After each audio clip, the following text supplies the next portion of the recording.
So, initial impressions, Iris. Let's start with you. What was your initial impression when you saw this trailer? Um, it kind of gave me like a Transformer vibe. To be honest with that was my initial impression. Like, oh yay, more big things fighting and destroying our planet. Um, that was basically the first thing that popped into my head.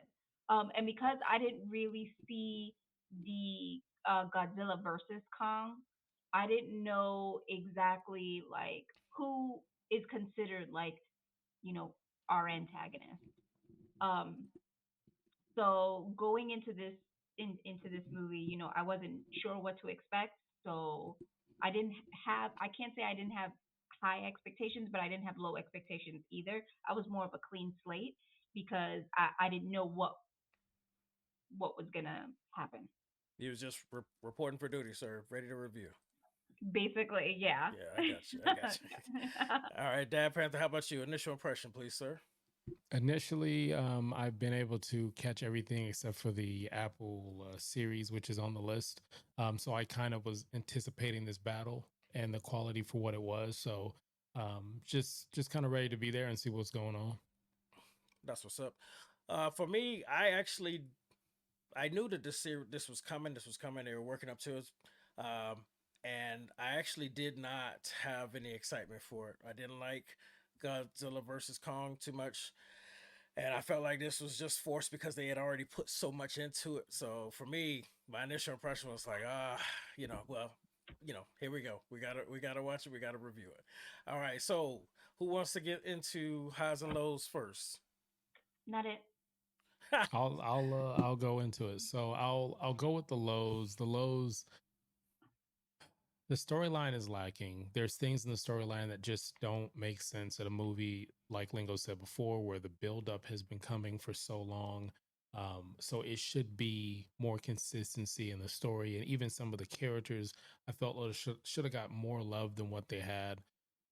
Some of the other drawbacks I felt about it was the pacing, like trying to figure out what the pace was. And then once you got into it, it had nice little pockets, but almost like a punch crashing into a building, the pacing would change again. And then probably the third thing I would say as a takeaway is the movie felt like it wanted to be in a few different places. And what I mean by that, it felt like it was new, then it felt like it was nostalgic, then it felt like it was other movies. There were things that the alert went off to me was this is that Pride Rock from The Lion King in the background. Does this feel like Jurassic Park right here? Does this feel like this other movie or this other show? The good things I would say was I did like how clean the movie was. I love the music. I felt like it was kind of a little bit of Guardian of the Galaxy. I felt like it was like 80s retro. It felt like, yeah, we're gonna buck up a bunch of buildings because at some point, the dad in me was like, this isn't responsible. Like I'm in my head, I'm thinking a death toll. I'm thinking a tsunami. I'm thinking all this stuff and at some point you just have to enjoy the movie and go with it. And once you did, it was fun. I love the facial expressions from Kong and even Godzilla, where they were almost like kind of like, you know, without words, similar to Planet of the Apes and Lord of the Rings. Like the CG and acting was that good. Standalone acting that I got was from the girl who takes a role again as being the voice of Khan for the most part. And little dude, yes, right there, a little dude, little Kong. You knew I was gonna say that. Little Kong was I don't know what his real name is, but I'm intrigued to see what they do with this character moving forward. But to see it in a movie theater where people were cheering and clapping, I thought it was pretty cool. It felt like summer. It felt like a big movie. I hate to sound like Nicole Kidman, but movies movies are better in the theater.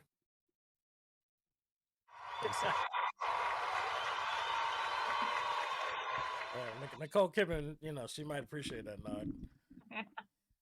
All right, Iris, you want to go ahead and give your highs and lows? Sure.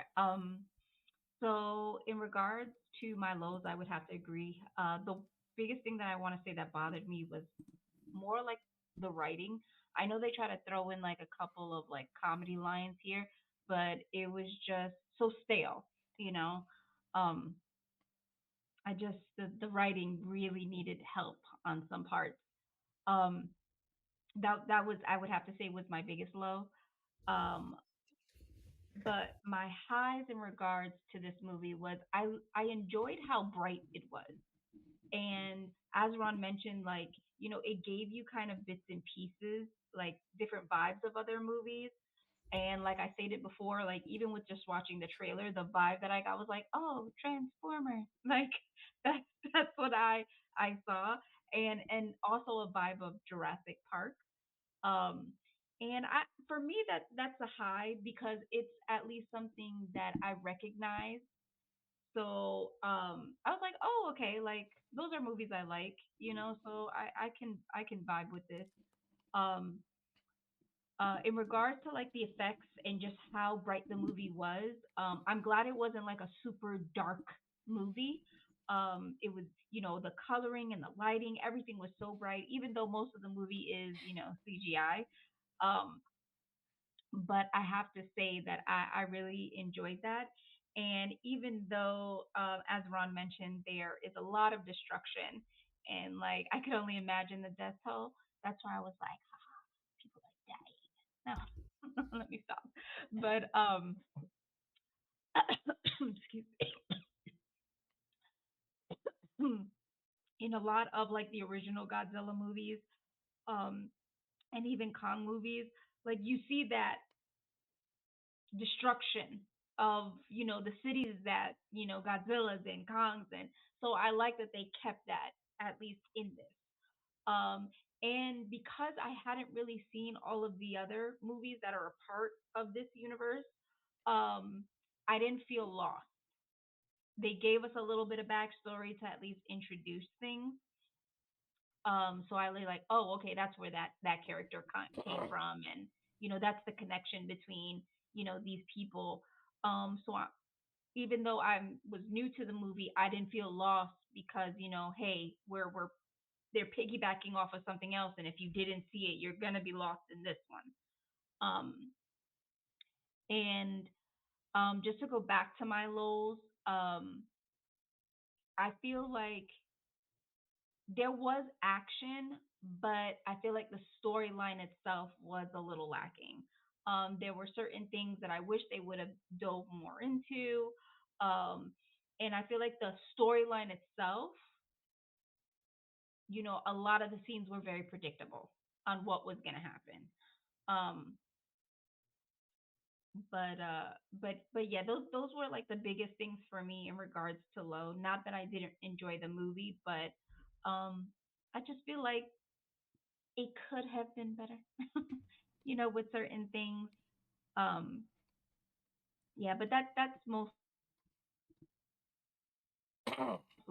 Oh, how it's for. I've gone in with zero expectations anyway. Okay, that's what's up. awesome. Like somebody talking. Like what was that? Your internet was going in and out. We weren't sure if you were done or not. You good? You good? Oh, really? It didn't show. It didn't show that way on my side. Yeah, Okay, yeah. I That's didn't what even notice. we weren't sure if you're done. I don't want to cut you off. You still got a little bit more you want to say. No, no, that was really it for me because I didn't really have any expectations. Um, so I'm just glad I wasn't bored. Okay, I would say that's that what's up. that was my biggest thing. Like, oh, okay, at least there was, it got to the point. So for me, I'm gonna start with the lows. For me, like I said, I didn't like the Godzilla versus Kong, and also in the previous films, I wasn't too happy. The writing was a little weak, and they kept trying to make it a little bit more serious and create these arcs and these characters and these stories that we knew ultimately didn't matter because it's about Godzilla and the rest of the monsters that end up coming out. We know that that's what we're coming to see. That's what we're building up in every single film. But they kept trying to give us this human element and these epic stories, and it wasn't really working for me. Um, and they started off with weak writing too. Just to set up moments again where people are forcing situations. They got Kong running from these creatures, and he runs up on a cliff that has like all kinds of rocky, mountainous, atmospheric things that we know he can scale damn near anything. So I don't know why he acted like he was stuck.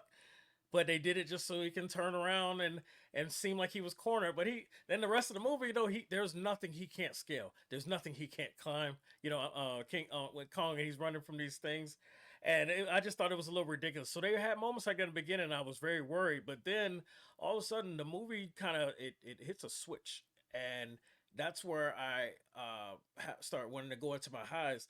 The director, his name is Adam Wingard. He was born in 1982, and he was making sure that he was throwing in a lot of moments of if Goonies had a $200 million budget, you know, or if Land Before Time was live action, or if Never Ending Story was remade. He was trying to, in my opinion, combine all these different stories in a different epic way, leading to this point. And you basically, I started joining the ride, and then he started dropping these '80s music, and it started to become like, hey, we've been building this up to get to this monster movie, and they just minimize the human element, you know, like the Dad Panther was saying, if you were actually keeping a body count, you're gonna walk out of that movie in tears.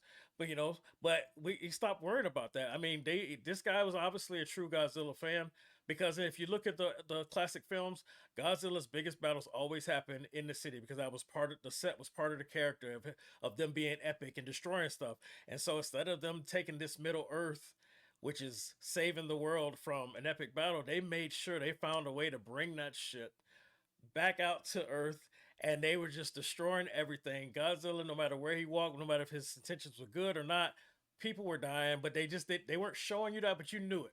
You knew it. You saw the cars on the bridge, people were going. You see the buildings collapsing. People, it's just a crazy body count. But what they did was they stopped trying to give us a story about the humans. They just focused on the one girl that had the connection with Kong, and then they just decided, hey, we're gonna give you what you finally been waiting for, a high budget, relentless. Let's just let these monsters, these kaiju's, go crazy like the video game Rampage. And that's basically what I felt like. This director was a super fan of all of that, and he was throwing it all in there, and it was giving you all kinds of crazy. And I just got into it, and I started loving it. And the less story they tried to give was just the more crazy, the more fighting, the more I loved it. And the only story that really mattered was the young girl who had the connection with Kong from Skull Island, and she spoke the language. That story was important. Everybody else's story was mute. You know, there was we were making sure they were putting comedic elements, and I love that. If I did have a couple more lows where there were some scenes that were rushed and forced. They didn't really try and make it make sense. But again, like once you buckle in for the ride of like it is what it is, let's just get these monsters and go crazy, then all that stuff you really don't want to take too much time explaining it anyway. You know, like the way they made the hand for Kong, they just say, oh, I got something that may work, and you never say to make any tweaks or work on it, even though it was made for something else. All of a sudden, it just drops right on, fits right in, gives him exactly what he needs, and let's keep it moving. You know what I'm saying? So it was definitely a lot of flaws, weakness with the writing. But I think this director was like, hey, we've given you all these extra serious films, even though it's all about the monsters. This film was all about the monsters. So I was very appreciative of it. Yes, when you coming back? You need me? I'm sorry. No. I'm here. I'm here. I'm here. Yeah. I'm gonna need just well, the sound effects and all, or if you want to give any input on what you heard before we start rating it, you know. But I was definitely need your sound effects. Thank you. Most definitely, the number one thing is when you were introing this, I, being ignorant, did not know there was a connection with all of these different films. So first of all, thank you for doing that. Like you really. Now you're making me want to go back and watch all of these because I did not know this was an Avengers level event in Monster World. So like there's a reason why the glove of the universe is in this film is because it's all together. Like well, the other thing I want to say is you are the first person that said, and I've watched a few reviews that they were saying like you were just saying like this is just fun. Is going with it. You actually sold me on the concept of wanting to see it, even though I was definitely willing to see it just because of the show. But I wasn't begrudging, but I wasn't like, yo, I gotta go see this. Like, you know what I mean? It was kind of like, all right, if I could get the time after the birthday, if I'm not too drunk with a hangover, let's just get it in, get it out. And I just, you know, I was just broke. I ain't gonna lie. But you know, I just paid for my AMC movie pass again. So I'm going to see Monkey Man Saturday. And I might go back if I have time Sunday to go and see Godzilla maybe on Sunday or something like that. So we'll see. But anyway, let's get back to the business. Let's see. Y'all know how we doing it. Review time. Is it a classic? Good watch, catch on streaming? Is it not doing it for me? Is it? Oh, hell no. Oh, if you ever show me this ever again, I will. You. All right, let's start with Iris, the queen. Are we slapping somebody this week? Is it a oh hell no? Where we going, baby? Tell me what's up. No, I have to say it was a good watch. Like I said Oh, before, other than the fact of, like even Eddie was saying, I love that he agreed with what I was saying. There were points of weak writing within the movie, but I liked that it was like things that I could relate to from growing up. Like I mhm, got the Transformer vibe, the Jurassic vibe, mhm, and I didn't even think of like Land Before Time. Like I didn't even mhm, think of that one, and I just seen the movie, and it just made me feel like nostalgic a little bit. Um, mhm, and I love that it wasn't about it wasn't like a human point of view too much. It was all about the creatures and the monsters and the animals and the connection. It's all about that, and the movie really got. It was a lot of action and got to the point. Um, so yeah, I would definitely say this was a good watch, and I would go see it again. Mr. Panther, sir. For this one, I would agree. I would say it is a good watch.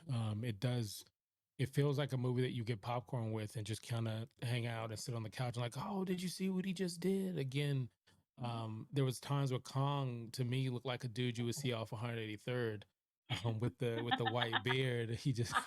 He just looked like a dude that you'll sit there. He's got a jungle juice in his hand. He's some pickled eggs, and he's just he's ready to scrap. So I That's just thought it was Miami a good Gardens, y'all. movie, That's Miami Gardens. good music. I thought they did a really good job with the characters, the human characters being minimum, and the flaw was any character that shined more than that young girl. I felt like that was the issue there. That should have been the match right there. But other than that, yeah, I would say good watch. And to Iris's point, you don't have to watch all that other stuff. Like I think you'll still enjoy this just because it's an action movie. And it's interesting to hear people's perspective, whether like you're a super fan like AB or something. But I just think it's got that nice balance. I love that pickled pickled egg and the jungle juice. You got to That's go to Green, so you gotta get yeah, you some yeah. That was snacks deep. after school right there. That Shoot, was yeah. deep. Like, yeah, he's definitely a film writer. All right, Eddie, where we at with it? What's your review, boss? Yeah, so I love this film a lot actually, but it did have the little things that had me rolling my eyes. So I'm gonna say it's a good watch. I definitely recommend everybody give it a shot. Wow. Also, I do have a difference of opinion though. I don't suggest you watch all of them because, like I said in the beginning, Kong Skull Island and Godzilla King of Monsters, they were trying so hard to give you such a serious human story mixed in with learning or bonding with these monsters. But I do think if you're gonna watch this one, you should watch Godzilla versus Kong because that introduces us to this whole Middle Earth that thing that I referenced that is a big factor in this film now. And just so it all makes sense of where that shit came from, so you'd be like, well, when did we get this motherfucker? You know, you should definitely go back and watch that. Not gonna Okay. lie, I was like, what the fuck, Middle Earth? Where is this? That part.